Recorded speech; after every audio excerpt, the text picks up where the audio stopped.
but you know me too well, man. I love this. I love it. I love it. That is especially the day and age that we live in now, and especially with things like social media platforms and whatnot. It's very easy to get tied up into those vanity metrics. The way let's touch on it briefly. You're doing a big move with your business at the moment. I don't know if you want to go into it, but we can go there, bro. Let's go. Yeah, okay. Big move with the business. You're now welcome back to another episode of Book Reviews with Ty and Fly. I go by Ty. Yes, Mr. Fly in the house. What's happening? Whoop, whoop, whoop. We got some gas today. I'm gassed. Woke up, gas. I think Mr. Fly is gassed. This month we've got The Lean Startup, which is a book by Eric Reis, not Dan Health, which I put in the last book review. I said Dan Health. I don't know who that is, but it's by Eric Reis. And it's about the lean startup, starting a business from the beginning. And it was your pick. Firstly, before we chat about it, why did you pick this book? All right. You know what, T? Before I even answer that question, I just want a moment of recognition. Because obviously I went back and I watched some of our old book reviews. I watched Never Split the Difference. And then obviously you helped me a lot recently, with which I'm sure we'll talk about later, with a video you helped me with, right? Yeah.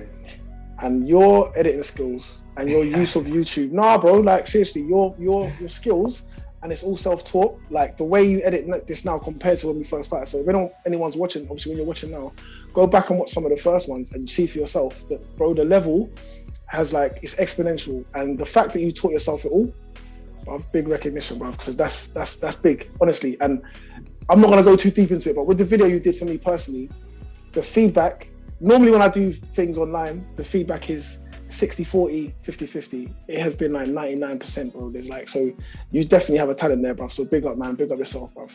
Big up, man. Big up. All right, cool. Now back to the book. Back to the book. Why did I choose this book? Well, like I said to you, we're Entrepreneur Club. You know what I'm saying? Yeah. Entrepreneur Club. So we're for entrepreneurs. We're entrepreneurs. We're trying to help the next generation or the existing or our generation of entrepreneurs. So I wanted to really, this year, especially for the first 6 months, I'm really going to focus on books that are directed at entrepreneurs. This book, I started reading it a few years ago. As you can see, it's not in the best condition. Got a bit of water damage on it. But I started reading it, didn't finish it. This was before the book challenge. So it's a book that I wanted to read and I already had it. So also financially, I didn't have to go and buy another book. And I enjoyed it at the time. And I liked the concept. And I was wanting to fully understand it. So, and I feel as well it's beneficial to anyone I think it's a beneficial book. Yeah. Okay. Well, it's called The Lean Startup, and it starts off by talking about the reality of most startups. And I guess I wanted to dive into that a little bit because the real reality of most startups is that most startups fail.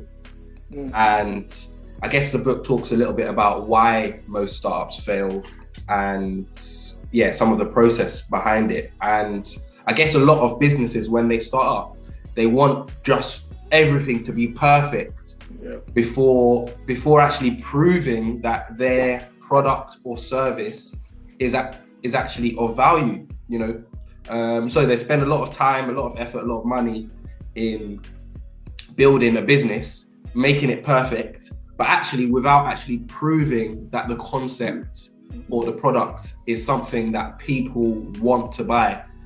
And that's one of the things that I really took from this book.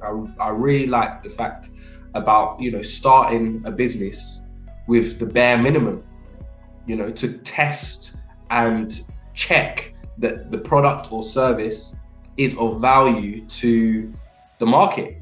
Because if it's not of value, we can't sell it. Yeah, exactly. I don't know if you took anything early on in the book. You know me, right?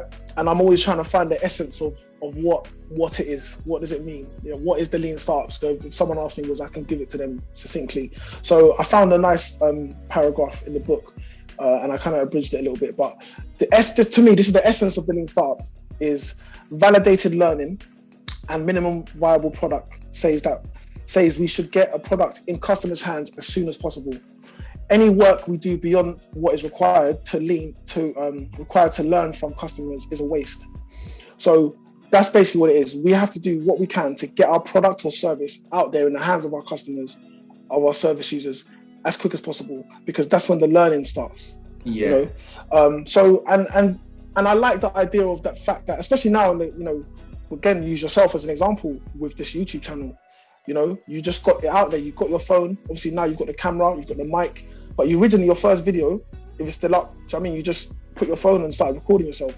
The minimum viable product, you just got out there straight away. So that is the heart of being an entrepreneur. I think, you know, you've got to just start, and it's different for each business, it's different for each person. But sometimes, and we'll get there later, but you know, like procrastination, you know, analysis paralysis, as it's phrased, can kind of stop people, and I'm very much not like that. Do you know what I mean? And you're also not like that, and I think this is, and it's good to kind of get it down into a book, or get that idea of, this is, if you want to do it this way, just to get out there, this is a good way to do it, because it's a way that yields results, and you can see results, tangible results that you can look at and say, like, okay, is this working? Is this business worth my time?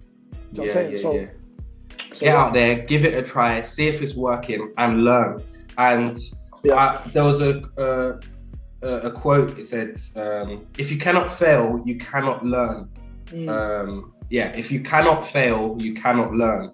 Before building your product, you must test, and like you said, putting it out in front of customers, that's when the learning starts. You start to learn what customers are buying. Like in fact, with my sports therapy side of the business, when I first started offering sports massage, customers were like, "Oh, do you do deep tissue massage? Do you do remedial massage?" And yes, I do. And what's the point I'm making? The point I'm making is that people liked the name deep tissue massage. They liked the name remedial massage. When it was just advertised as sports massage, people were like, "Oh, I don't play sports. I don't play sports. That type of massage isn't for me." So if I didn't get the product out there, or the service out there in the first place, I wouldn't have then learned that to then start adding these additional services, you know, putting the actual names of them for customers to come and pay and buy. So I think some of the parts of this book I could relate back to my own business, which I found quite refreshing, I guess, because it just reminded me, okay, cool, I did kind of do things on a sort of structure in line with the book. I wanted to talk about a laundry company that the author mentions in this book. Remind me this one, because you spoke about it off camera, but remind me. So basically, I think it was in India. They wanted to help people wash their clothes. People washing their clothes was, a big, faff. it was a big hassle. It was a hassle for people to wash their clothes. And what they did first was they got a truck or a van or whatever, a mobile laundry service, and went into these local villages or whatever. And what they initially found was that people were hesitant to leave their washing with them. The idea is great. Mobile laundry service, literally right outside your house, wash your clothes, get it back. But people were hesitant to leave their washing. Am I going to get it back? Is it going to be standard? And the only way they found this out was by going into the villages or the towns or whatever to test it. Had they spent loads of money making this mobile unit, the best it could be, and then gone into the village and town, it would have potentially been a waste. So what they found from this was that, okay, people are a bit skeptical about bringing this laundry van into the mobile place into each town.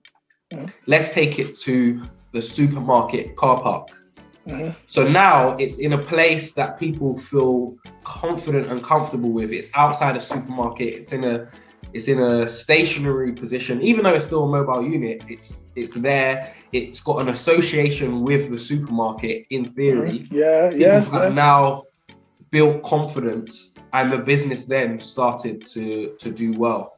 And again, this is another great example of just starting and trialing and seeing what works, and then adjusting based on feedback on the results. I think that's a good point, and it kind of, especially in that, there's a synonym in there, or there's a thing in there where a friend of mine actually said, but it's the same thing I saw here, I'll find it later, but it's like with people, it's like, it doesn't matter how good your product is or how many features your service has or product or whatever it is, if the clientele or the customer base doesn't want it, it doesn't matter.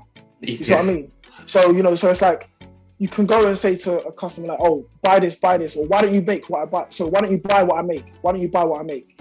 But the real question is, they'll say to you, well, why don't you make what I want to buy? Do you understand? Because there's no, like, I can come to you, Tyler, and try and sell you, this is amazing, look, it does all this stuff, but it's like, what I'd rather is this. So start listening to who you're trying to sell to, really, or listening. And then I think with that as well, it shows that you have to kind of educate the customer sometimes, and that's why the MVP, or minimal viable product. I don't know if you just describe what that is, but it's basically, just to be clear, it's getting out there as the lowest, cheapest form you can do as a tester, essentially. I mean, would you agree with that, T? Yeah. So with that, with this company, the laundry company, in this example, instead of investing loads of money, spending loads of money building it up, they just said, no, let's just go out there and let's see what we get back. But as well, they had metrics that they were using to see how well the response was to it. Because a lot of people, and I've done this in the past with businesses, where one of my first businesses was when I started hiring out bouncer castles. And then I was like, well, just trying to ting in it. Let's see what happens. But in the book, it says it, and it's like, wait, this hit me hard, because like, if you're looking to just see what happens, that's all you're gonna succeed. You're gonna just see what happens. That's all. I mean, there's no win, there's no lose, there's no success, there's no failure. You're just seeing what happens. And I think sometimes we maybe get wrapped up in these stories that we hear about, they just started doing it from their garage or whatever the business is, and it just done so well. But that's the exception to the rule. The rule is actually, like you said at the beginning, a lot of startups fail, a lot of businesses fail within the first 2 to 3 years. So and sometimes things just happen, cool, but you have to try and minimize the potential of that happening. And the way you do that is by having metrics, or having, all right, with this company, we're going to go to these villages or to these towns. How many washes did we do a day? What was the feedback we got from the washes? So then now you can look and say, all right, we're doing well, or we're not doing well, or whatnot. And then we go, obviously, the book, we're kind of moving around here, but you've got the pivot. Do you pivot or do you stay? Do you change? Do you move like they did? They said, instead of going to the towns, let's go into the shopping center, because we now get that affiliation. We're now affiliated with the shopping center. There's a trust element there. So that's a really good point, and that's a good way to done that with that laundry one. Good example. No, 100%. And and as you mentioned, MVP isn't the most valuable player in this. If you haven't seen it, check out my most valuable player, Sonia Makaloma, in the Inspire and Be Inspired playlist. Check that out. Great interview. Listen, I watched that interview.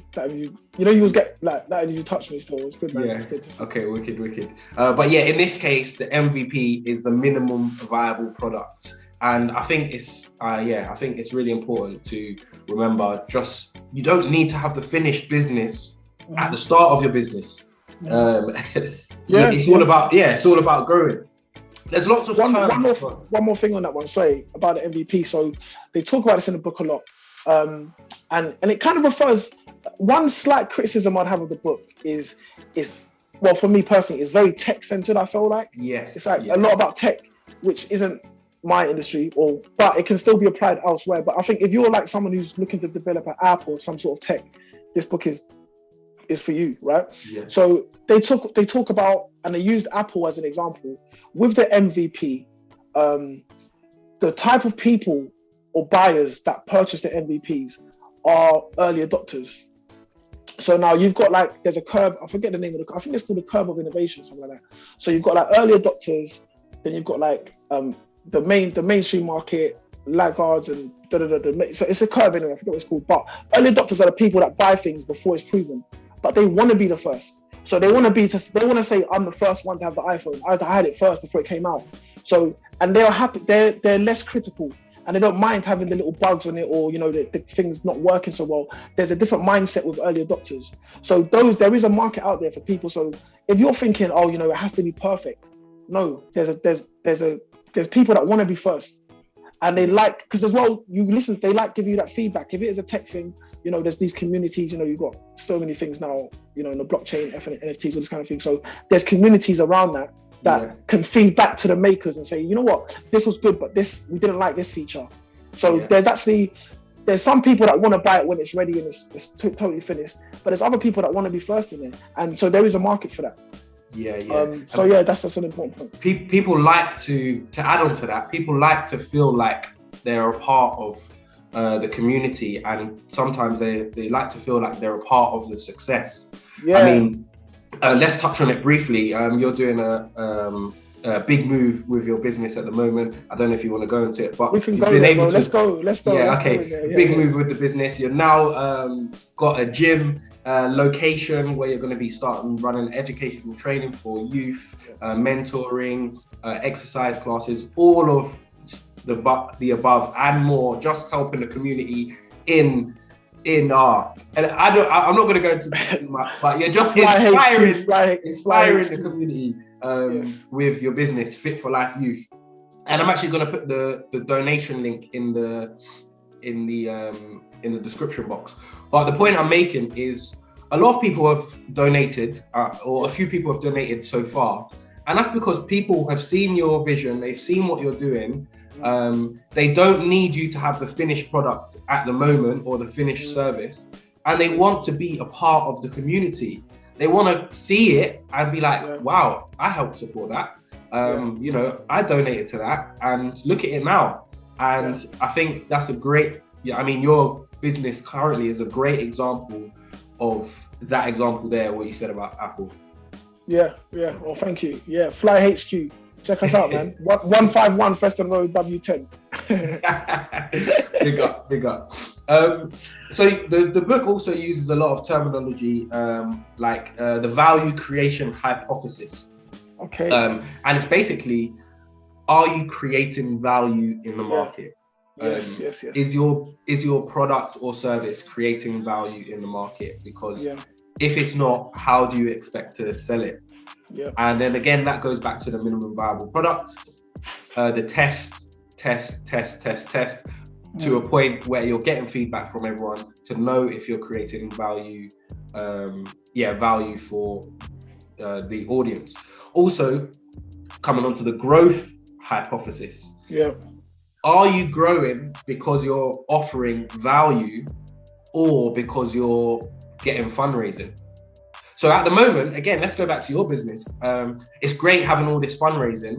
All this fundraising at the moment is being used to help put everything in place. Yes. But that's not growing the business or the organization as such, because it's not a consistent metric. It's contributing to the growth. It's contributing to the It's contributing to the growth at this moment in time. Yes. But it's not a continuous growth structure.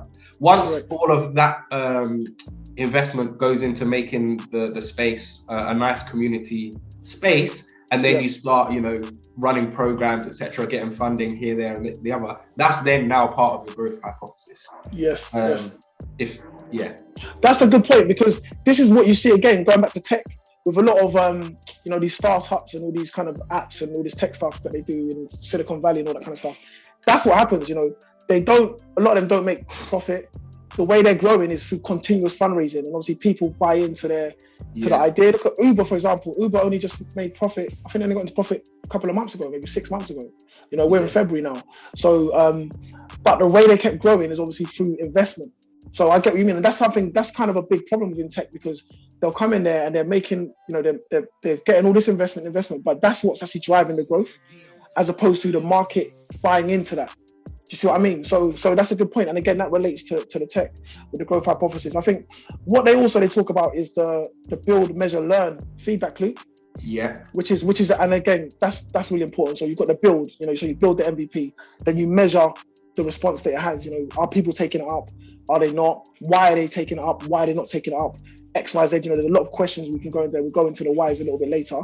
And then obviously then you learn. and you take the learning from that, and then you decide, okay, maybe we're on the right track, maybe we're doing the right things, maybe we're not, you know, and that's really important, and that never stops, you know. You obviously, and even the building stages never stop as well. And this is like, this was at the end of the book, but it was so like so much about tech, but it makes sense, and it talks about innovation, right? And innovation in regards to big companies. So if you look at the Facebook, let's use Facebook as an example, Meta, right? Metaverse now.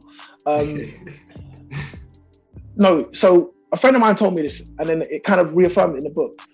Once the companies get bigger, it actually becomes harder for them to innovate.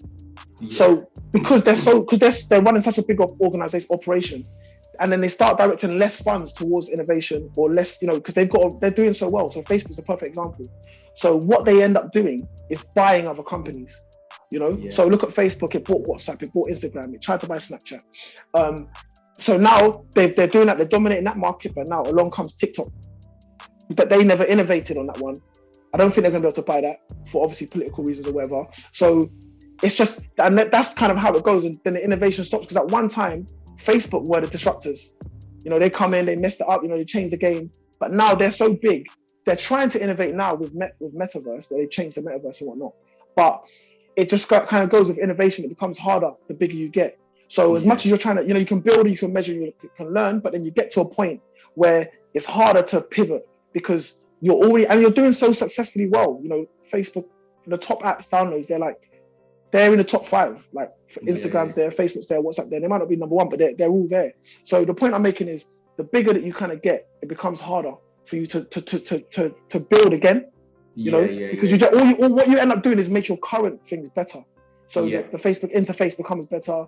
You know, everything within their apps become better, but they don't create anything new. And when a better app comes along, they buy it because they can, or they try to buy it anyway. So it kind of it hurts innovation a little bit. But again, I mean, I don't know. I think that scale is different though, because obviously Facebook is like one of the biggest companies in the world. Yeah, and but it was a startup at one stage though. It was a startup at one stage. Yeah, and no, it was. But the reality of most companies, you know, aren't going to get to that stage, you know. Yeah, but it's still relative to like, I think it's still relative to like, you know, if we use if I use my organization as an example, you know, once we get to even now, the stage we are now, where we're now moving into our own property, we kind of have to be really focused on what we're doing and get this right. So if someone comes along with an idea, if I have an idea, we've got a plan for innovation, even at the stage right now, it's like, well, we can't, why are we going to go and start doing new things when we need to get this right now? Do you know what I'm saying? So even though the levels are a lot different, but the situations are similar. You see what I mean? So then what they do, I think the conflicts that they have within maybe it was Facebook, they spoke about it. I'll find an example later. But when they bring in those managers, innovation managers or innovation team, they kind of get sucked into what's going on already. Hence why they don't innovate. So I mean, so even like, again, a small organization like myself, if I bring someone in to innovate and then they say, yeah, all right, we're going to do this, and then I can't give them all of my time, or I can't necessarily give them the resources they need, it's going to be a little bit harder for them to do that. You know. So anyway, it's just interesting. I mean, I get your point, but I think it's just I think when you put it in the context of your business, it helped me see it better. Okay, cool. There was a story about Toyota, which I quite liked, and I guess there was a term called Genchi Genbutsu. Which I like. Let me say that again. That was good pronunciation. Genchi Genbutsu. I'm not even gonna try. And what it basically means is go and see for yourself.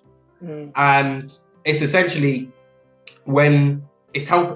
helping employees learn throughout their working day within Toyota. So someone coming and asking them, okay, what does that thing do over there? Genchi Genbutsu. Go and see for yourself. So once they've gone and seen for themselves and they work it out, they're then learning rather than have someone just kind of tell them. And Toyota, I mean, there was so much about Toyota actually. I think it talked about Toyota quite a lot. But one of the things that I liked was the camper van story, which is where they someone went through America in the camper van, in a Toyota camper van, to kind of work out and learn what exactly Americans wanted within their camper van. You know, why, what would make it sell? What are the things that are going to make it of value to the American people? And what they found with learning in their initial camper van was that Americans wanted comfort, but mainly for the kids. It was they wanted the internal aspects of the camper van to be comfortable and be able to fit kids in there and have just nice internal features, because they're in the camper van a lot, they're traveling a lot. So internally, comfort was such a big factor and a big part of traveling in a camper van. And they wouldn't have necessarily worked that out for the American market if they didn't go there and experience that and travel and meet with other caravan owners or camper van owners. And what they found was the next year, I can't remember the name of the exact truck, Toyota camper van that they sold, but the next year sales were 60% up based on their new model, based on all the information that they received while going and seeing for themselves how the American market worked. So they used their term Genchi Genbutsu. I didn't even read it that time. It just rolls off the tongue. Yeah, so they used that, go and see for themselves. They went and saw for themselves. They worked it out. They talked to people, and look at that, sales 60% up the following year. And I think I could be wrong. Don't quote me. I think it was the most popular camper van in America that year and for the following years. I think you're right. I think it goes again. That was one of their metrics that they used to learn. You know, their testing. You know, they actually went out there, and with this, it talks about different ways of testing your products before. So and that could be even pre-MVP. You know, where they or whilst you're doing it. They talk about split testing quite a lot as well. Yeah, which is good. And I think with I haven't used this myself, but I remember when I was doing a lot of, well, I did kind of actually, when I used to do pay-per-click ads quite a lot. You know, pay-per-click ads, for people that know, it's Google ads. You just advertise on Google essentially, right? But I would run 2 ads simultaneously, sometimes even 3 or 4. And you're testing to see which ad is better and which ad's getting more response. Because really, truly, with all this, you're just trying to learn. You're trying to see, what do you want? What does the client want? And let me give it to you. So you might think, and you know, you get very much like this when you're kind of, if you're creative or passionate about what you're doing, you get into a state of mind where it's like, oh, I love it. It's got to be like this, and you know, you want to make it perfect and whatnot. But that's good for your passion project. But what does the people you're trying to sell to, what do they want? Because you might think, and how are you going to know unless you find out? So split testing is essentially, you would have, and they've done it. So this Eric, the guy that wrote the book, they have their own, they had an avatar sort of thing that they were doing. They had their own app that they were building, and they did split testing. So what that is you would build 2 websites or 2 web pages for the same product. And then you would see what the responses are, you know, which one drives more sales. Maybe put your shopping cart on the top right, see what that does. Put it on the top left, put different color scheme on one, a different color scheme on the other. And you just see what the response is. And that's all out to test and learn, you know, just testing and learning, because that's the best way to do it. You know, see what people want and then give it to them. You know, questionnaires are such a good way of reaching out to people and seeing what the response is. And then obviously you can make the idea and say, you know, well, I know better. And maybe you'll be proven right, maybe you'll be proven wrong. But you want to give yourself the best opportunity. So things like split testing, something that's quite simple, you know, even like flyers. When I used to work in the gym, we used to have different, we didn't realize at the time what we was doing, but you have different kind of posters. You could have the exact same information on it, but give one person this flyer, give the other person that flyer, see which one drives more phone calls. People don't really do flyering much more, but you could do it with Instagram. There's so many ways you could do it. You basically create 2 of the same product and change it and then see which one gets a response. Then once you get the winner of that one, you could do it again and do it again. And it's a continuous process. So that's one form of split testing. It's also known as A/B testing. Okay. Yeah. So split testing, A/B testing. And it's actually interesting because a lot of YouTubers use it as well, you know, with their thumbnails. you need to have enough views for it to work. My numbers aren't high enough yet on this channel, not yet. But essentially, they'll do 2 thumbnails to see which gets the better click-through rate, and then once they work out which one is better, then they'll use that one for the video. So yeah, there's lots of examples of using and I think that's something that, like, with YouTubers, I'm sure from startup YouTube channels up to whatever to the top YouTube channels, I bet it's something they still do, because it's something that transcends through, regardless of how big or small the channel is. Do you know what I mean? Because at the end of the day, same thing, they want attention, they want a buy-in, so they have to give people what they want. And I think we have to be careful as people that are creators or business owners, that we don't get too sucked up in our vacuum, our bubble, and it has to be like it has to be this way. I personally, I just want to listen. What is it you want to do? All right, cool, we'll do that. Do you know what I mean? And then people's opinions change over time. And it's interesting because the top businesses, the top let's stick with YouTube for now. The top people, they're continuously learning, they're building, they're measuring, they're learning, they're constantly analyzing the metrics to see what works, and adjusting with the times, because as you said, things change with time. So you constantly got to adapt and test and learn.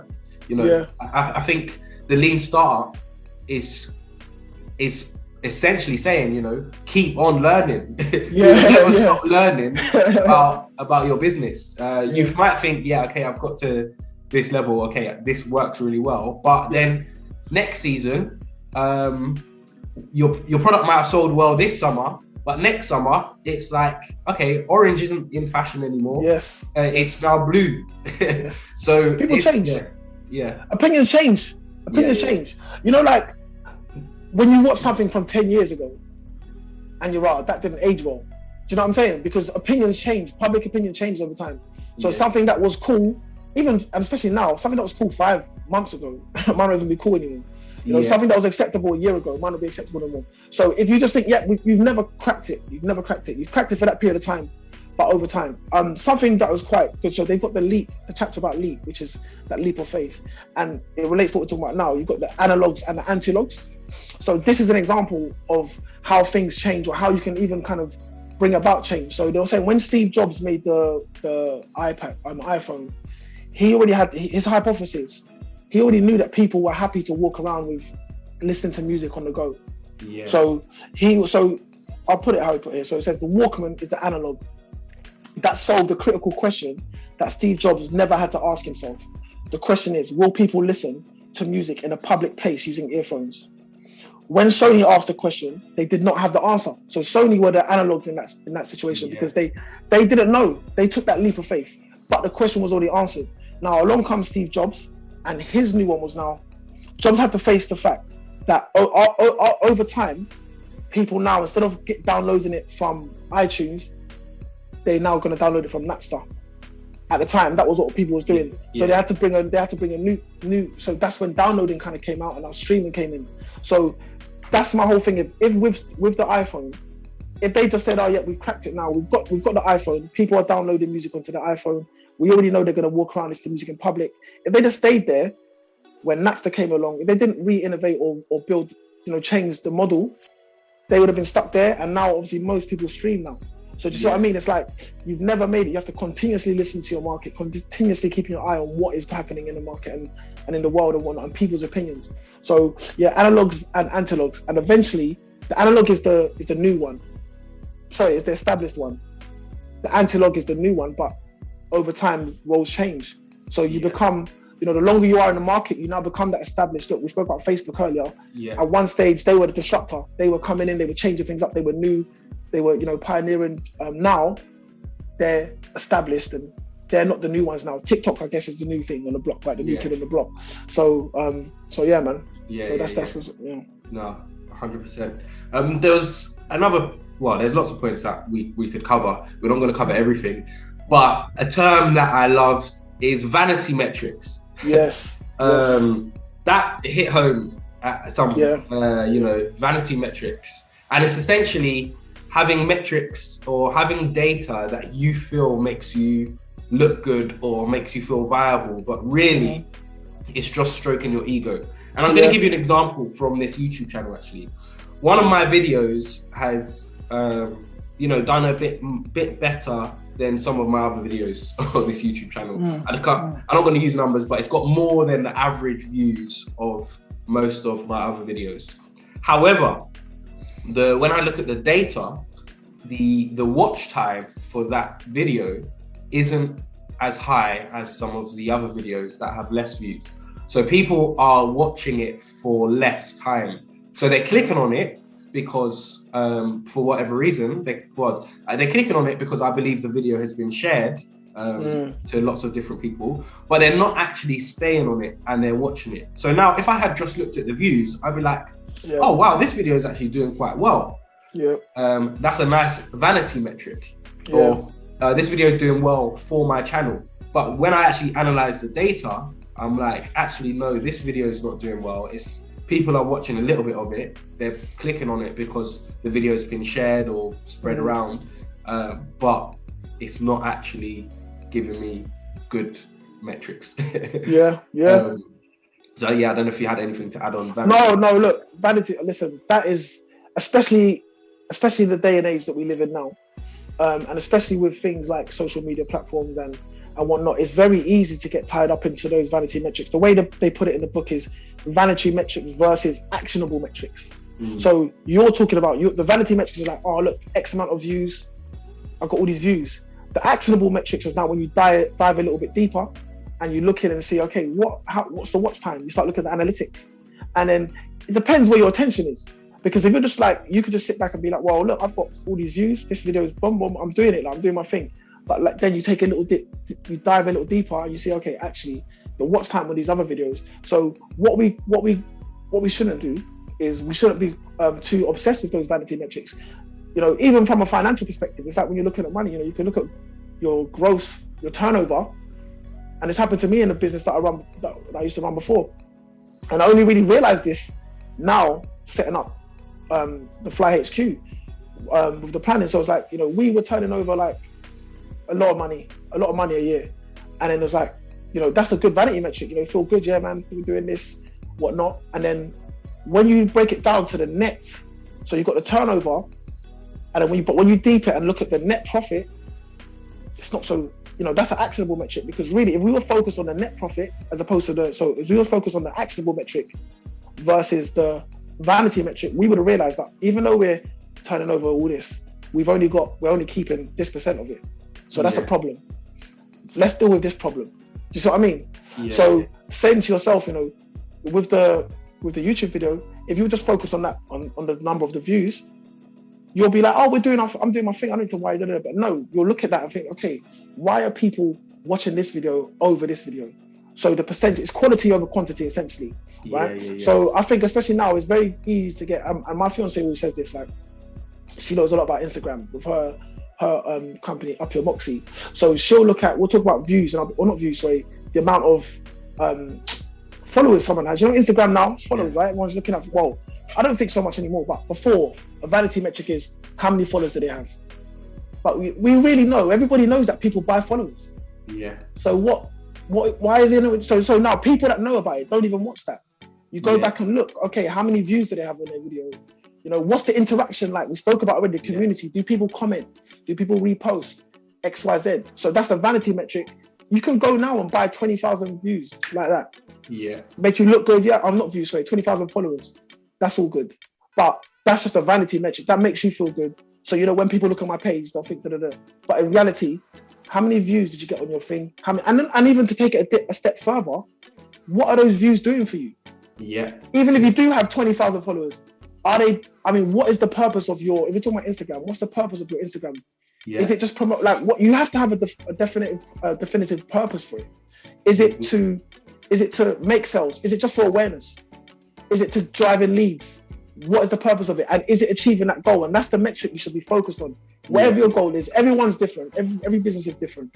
But whatever your goal is it achieving that goal? If not, you need to look and find out why and change it up. And that's something that I think we should be aware of, man. Vanity Metrics will kill your business. Yeah, 100%. Yeah, it can. It definitely can. All right, cool. Let's move on because of time. Pivot or persevere.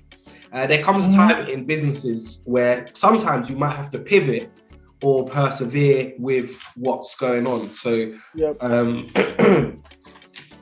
I wrote down some notes in it. Knowing when to pivot your idea or to continue with it.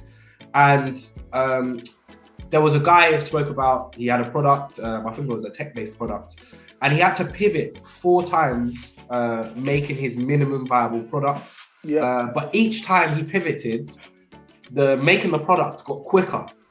So the first time he pivoted, it took 8 months. And then when he pivoted again, it took 4 months, and then 3 months to pivot again, then 1 month. And then he actually come up with a product that was able to sell.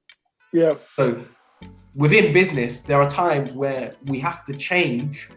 We have to go off track and be like, yo, this isn't working. We need to change our model. But then there's also times where you're like, okay, this isn't working, but it will work. We need to stick with it. I'll give you an example from my business, actually. I had a treatment room in Hammersmith pre-COVID. It was a good spot. For those of you that know West London, Hammersmith is quite a well-connected area, lots of tube links, transport links, etc. I was based in a gym there. I knew this location was banging for my business, for me to get clients. It's an ideal location. I just need to get people to know that I'm there. For the first year, I was probably getting maybe like 1 or 2 clients a week. I had another location as well that was doing quite well, but in Hammersmith in particular, for the first year, it was slow. And even one of the guys that was there, a yoga instructor, I remember it like it was yesterday, he said to me, "You'll never last here." He said, lots of people have tried, but you'll never last. And I loved it. It fueled me. I was like, listen, bruv, I'm proving you wrong. They never lasted, but this is me. I'm lasting. He didn't know. Tyler know out here, come on. So I continued, and I was like, I have to persevere with this. I know that this location is fantastic. I just need to work out how I can get people to create awareness. And then eventually I managed to get some Google traction. I managed to get some clients from Google. But then as my business started to grow, I started to get people coming from different areas because of how good the Hammersmith transport links, to a point where some weeks I was busy. I couldn't even fit people in. So that's just an example of perseverance. Because of my research, I knew that this was a location that would work. I just needed to find a way to make it work, and sticking with it and persevering with it. Unfortunately, I was able to persevere with it because of the other location that I had that was doing well. So again, if the money had run out, or other opportunities had come up, I might have had to pivot. I might have had to change things, but I was able to persevere in that scenario. So that's just an example. I just wanted to relate that. No, I think the pivot or persevere is, again, it's always something that these things are relative to any business, again, ever, any size. I know for some reason I keep talking about Facebook and this thing, but again, because it's a big company, so I'm going to use it again as an example. They've had to pivot. They've looked at it and they've realized their market of the demographic of users is not the one they really want, or they want to add to it. So they've had to make a pivot. The way the book describes a pivot is a structured course correction designed to test a new fundamental hypothesis about the product strategy and engine growth. So the important word there for me, the operative word, is the structured. It's not just a flippant thing, like, oh, we're going to do this now, we're going to do that now. I spoke about one of my past businesses, and we, at that time when we were turning over that amount of money, really, if we were looking at the right things, we would have done a pivot, but we made pivots based on the wrong metrics. So we made pivots based on, we're going to expand, we're going to do this and that. So that's why it's all connected, because you make decisions based off the data you have. But It's all there, but what do you choose to focus on? Yeah. So, you know, with yourself, obviously, you knew, like you said, the transport links. You made the decision, which said, I'm going to persevere. Now, that was the right decision, obviously. So now with other times that you have to make a decision, a rational decision, not just a flippant decision or an emotional one, it's got to be based around, you know, you're trying to prove your hypothesis. You know, I think this is going to happen. Now, from the other side of the coin, you got there comes a time where if your business isn't succeeding, or I'm not talking about yours, I'm talking about in general, if your business isn't doing what it's supposed to be doing, there comes a time where you're going to have to say, well, you know what, we may have to make a pivot. You know, we may have to do something. We may even have to walk. The pivot might be stopping the business. You know, I was doing a talk this week actually with some young budding entrepreneurs, and I said to them, you know, the first business you have might not be the last business you have. You know, so sometimes maybe the business has just run its lifespan, a life course. Yeah. You know, maybe what you could do at that time when you started the business, this could be 3 years down the line, you can no longer do that anymore. Maybe your interests have changed. Maybe the market changed. There's so many variables. So this is something I learned recently with a business advisor, the sunken loss fallacy.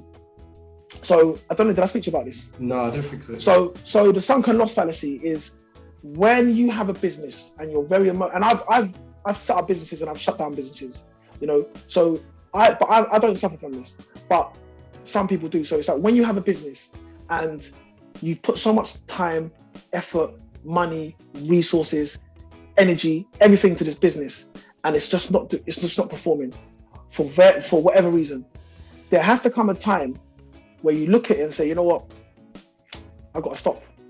This isn't working. I need to pivot, or I need to stop, or whatever I need to do. The sunken loss fallacy is, oh, but I've been doing this for so long. It's all I know how to do. I've put in all this money. I've put in all this time. I've put in all this effort. I've put in all this energy, all this passion. The sunken loss fallacy is, I've already lost so much, so I can't walk away. So that's something, that's the emotional side. Because we're obviously attached to our businesses. Do you know what I mean? We're attached to our business, you know, especially if it's something you care about, you're passionate about. But I think you have to kind of look at all the data and all the information around us to make the right decisions at the right time. So it's kind of like, you know, if you've been in a relationship and you've like, well, we've been together for 2 years, 5 years, 6 years. So that's the only reason you're staying together. Yeah. You know, similar with the business. Well, I've been doing this for the last 5 years. That's the only reason. The business is doing, you're in debt, you're unhappy, all this kind of stuff. You know, so this is like something that's quite interesting to me. And this chapter was, this chapter was chapter 8. This chapter was interesting to me because it's like, we have to make that decision, and that pivot can save the business. Yeah. You know, and if that doesn't work, guess what you do? You pivot again. And it doesn't work, you pivot again. You keep doing it. So yeah, man, I think we have to, you're going to live and die by the decisions that you make as a business owner. But the way to improve your decision making is to have a look at your business as a whole and focus on the proper metrics, the actionable metrics, as opposed to the vanity metrics and whatnot. But really good chapter, man. Really good chapter. No, I like that chapter as well, definitely. I want to talk about the asking why 5 times. This was something we spoke briefly about it before the recording started, and I didn't give anything away, but you know me too well, man. I love this. I love it. I love it. Man. But essentially, it's questioning things that go wrong in your business. So you're asking why at a deeper level every time. So say, for example, you're late for your client, for example. Why am I late for the client? Is the first question. There was traffic. Okay. Why was there traffic? Oh, because there was a football match on. There was a football match on. Okay, why didn't you check to see if there was a football match on? Oh, because I was too tired and I went out last night. Okay, why did you go out last night? Oh, because it was, it was payday. Whatever. But it's essentially asking why at every stage to then get to the root cause of the problem, so that then you can fix it from the root. Rather than fixing the problem at surface level, you're actually fixing it from the root, so then it doesn't happen again. So now I know that every time I'm going to a client, I'm going to check the route 2 hours before to make sure that there's no football match on or whatever, for example. Yeah. What did you think? No, the 5 whys, I mean, you explained it perfectly. I think it's a good way to get a good culture within your organization. You know, you want managers or supervisors or whoever, or the whole organization to be questioning each other like that, because it gets a culture where it shows tolerance. You know, in the book it says that to be tolerant of all mistakes the first time. You know, then also it says never allow the same mistake to be made twice. So once you've done that questioning process, you know, the example you gave, you know, I was leaving late because I went out, because I didn't check the dinner. All right, cool. You know, we've all been there. You've got employees, you've got people that work with you or partner with or whatnot. Cool. It happened once. This can't happen again. Yeah. Do you know what I'm saying? Like, that's fine. We learn and we move. Learn and we move. So, no, I did like it. I mean, I don't know if they did the 5 whys to stress the point that, you know, because I think if I'm an employee and my supervisor, manager, whoever's asking, I say to him, why? Okay, why? I think it depends on how it's done. It's got to be done in a particular way. Do you know what I mean? But no, the concept, I can't argue the concept, because it's all about, again, it's about asking the right questions. And as well, you want the person to really understand, like you said, you don't want it to be surface level. Oh, I overslept. Okay, all right. Don't oversleep again. All right, cool. But they're up. The next question is, I mean, why did you oversleep? I didn't set my alarm. Oh, why? Oh, because I was up playing FIFA and I fell asleep without setting my alarm. Okay. Do you know what I'm saying? It's that next step. So now that person's realized it's not that you overslept, it's why you overslept. You overslept because you were playing FIFA and you didn't organize your life properly. Basically, right? You didn't organize your life. So you need to, whatever you need to do, just fix it, because we know the reason now. So if this happens again, it's not that I overslept, it's, I haven't organized my life properly. Yeah. So no, the concept, you can't argue, like, it makes sense, it's logical. You see what I mean? Because as well, I guess what you want to do is, you want to bring them along. You want them to understand, because you might understand, you know, you'll get there quickly. If that's one of your employees, you'll get there fast. Like, you'll know the reason. You know, even a better one, I know you spoke to me about this before with clients, when clients are late. You know, it's like, you know the clients that are late, and it's like, why are they late? Oh, because of X, Y, Z. But if you want to bring them along on that journey, you need to make sure they understand why they're late. Or same for your staffing. So yeah, man. No, good concept. One of the things I liked about the concept as well is looking at within yourself, you know, within your own business and within the decisions that you make yourself. So why did I make this decision? You know, why was this a good decision? You know, et cetera. But finding a question to ask at each stage. And something I wrote is, how can I prevent myself from being in this situation again? So if you're in a negative situation or something that you didn't want to happen, how can I prevent myself from being in this situation again? Yeah. So yeah, man, I really love that. I mean, I think there's so much we could, you know, keep diving in on this book. There's lots to talk about. One last thing on that whole thing. I know time's running out, but just to kind of show the range of this concept is when they talk a lot about QuickBooks, which is an accounting software essentially, right? So I think there was a director of product marketing, Greg White, came in at 1 year and he applied this strategy to it. But it took them, I think the first year they lost 20 points. They went down 20 points, their share price fell down. But he applied this and they got to the root cause of why they were falling points and why it wasn't doing as well as it could have. He listened and whatnot. So it just shows, the reason I'm saying that is it shows that whether you're like a grassroots organization or you're QuickBooks, which is, you know, if you'll run a business, you'll know whether you use them or not, you'll know what QuickBooks is. It still all applies. The rules are the same. We're all in the same game. So it's important. It's about questioning and listening and learning. Yeah, 100%. Okay, wicked. So let's move on to our difficulty rating. You are going first, I believe. Well, yeah. How difficult was this book to read? Difficult. I'll give it a 3. It wasn't a 3. It's average. It's not easy. I mean, again, there's a lot about tech. I'm not that interested in tech. The language is fine, but I'd say 3. It's 3. What about you? Okay. Yeah. I will give this 2.5. Okay. It was difficult. It was like, average. Again, the tech. There was a lot of tech that maybe some parts of the tech that I didn't necessarily understand properly when it was explaining certain things. It's very tech focused, which just like you, I didn't really enjoy. I didn't enjoy that. Yeah. Okay, cool. Yeah, very, very simple there. All right. Star rating. How good was this book out of 5? How good was this book? What did you give? Right. I had so before I read back my notes the night before. Yeah. And before I read back my notes, I had a number in my head. Yeah. Then I was like, and normally I don't change my mind that much when I'm reading the book. I kind of know when I'm like halfway through what number I'm going to give it. Yeah. But then when I read back through the notes yesterday, I was like, all right, originally I was going to give it a 3, but this book is a 4, man. It just for me it's a 4. It's a 4, man. It scrapes it. It's like a 3.5 or 4, but it's a 4 for me because it's a good book. I think anyone that's a business owner, I would recommend anyone to read this book.